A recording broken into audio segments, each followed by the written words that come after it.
আসসালামু আলাইকুম। আপনাদের সবাইকে আরও একটি নতুন ভিডিওতে স্বাগতম। আজকে আমি দেখাবো সিম আলু দিয়ে মাছের ঝোল। এটা আমার খুব পছন্দের একটা খাবার। আপনারাও এটা বাসায় ট্রাই করতে পারেন। তো তার জন্যে প্রথমে আমি প্যানে তেল দিয়ে নিব।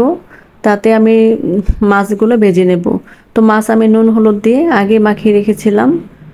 তো তেলটা যখন গরম হয়ে যাবে আমি মাছগুলো দিয়ে দিব। আর তেল দেওয়ার সাথে সাথে মাছটা দেওয়া যাবে না। তেলটা যখন গরম হবে তখনই মাছটা দিতে হবে। মাছ দেওয়ার সাথে সাথে উল্টানো যাবে না, তাহলে মাছটা ভেঙে যাবে এবং প্যানের গায়ে লেগে যাবে। তো এই পর্যায়ে আমি মাছটাকে উল্টে দিয়েছি।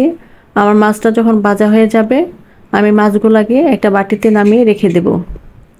তো সেই একই প্যানে আমি কেটে রাখা আলু দিয়ে দিব, সাথে সামান্য লবণ দিয়ে নেড়ে চেড়ে ঢাকনা দিয়ে ঢেকে দেব আলুটা সামান্য সিদ্ধ হওয়ার জন্য। তো এ পর্যায়ে আমি ঢাকনাটা উঠিয়ে দেখব আলুটা মোটামুটি সিদ্ধ হয়ে গেছে।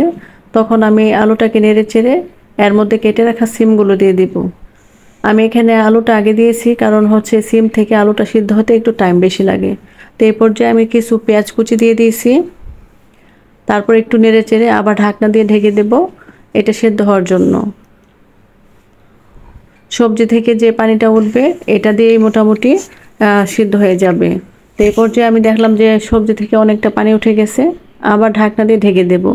তো এখন ঢাকনাটা উঠিয়ে দেখব মোটামুটি অনেকটাই সিদ্ধ হয়ে গেছে। তখন আমি বাকি মশলাগুলো অ্যাড করব। এখানে আমি লবণ, হলুদ গুঁড়ো, মরিচ গুঁড়ো, ধনিয়ার গুঁড়ো, জিরা গুঁড়ো এগুলো দিয়ে ভালোভাবে মিশিয়ে পরিমাণ মতো পানি দিয়ে দিব। সাথে আমি এখন মাছগুলো দিয়ে দেব।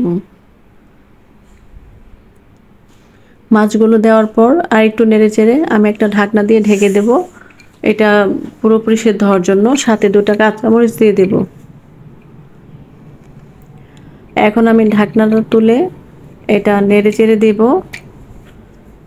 এর মধ্যে টমেটো দিয়ে দিব একটা ফালি করে।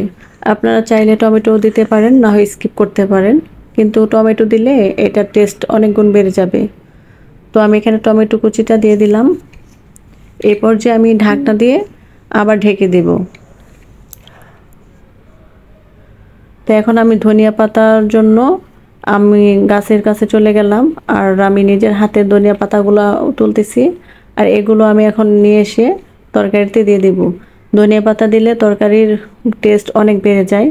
তো আমার নিজের হাতে লাগানো ধনিয়া পাতা আমি এখন তরকারিতে দিয়ে দেব।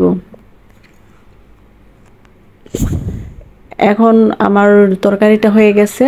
এই পর্যায়ে আমি এটাকে নামিয়ে সার্ভ করে নেব। এটা দেখতে যেমন ইয়াম্মি হয়েছে।